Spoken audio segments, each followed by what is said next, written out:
บ่งกัดแม่สาวหน่อยแบ่งกัด5 เดือนนะครับสีดำแบ่งกัด1.10 mสูง1.10 m แบ่งกัดแม่สาวหน่อยแบ่งกัดได้ครับเด้อนี่นะครับฉีดวัคซีนยังหมดเรียบร้อย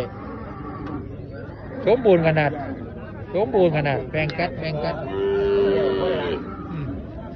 เขาถือคนไรยากเท่าไหร่เลยครับ12,500เบอร์โทรครับ095 856 9542สอบถามได้ที่เบอร์นี้นะครับชุบหอยน้องคนโกกุดว่ากุจินาไลกาฬสินธุ์ขอบคุณหลายๆครับ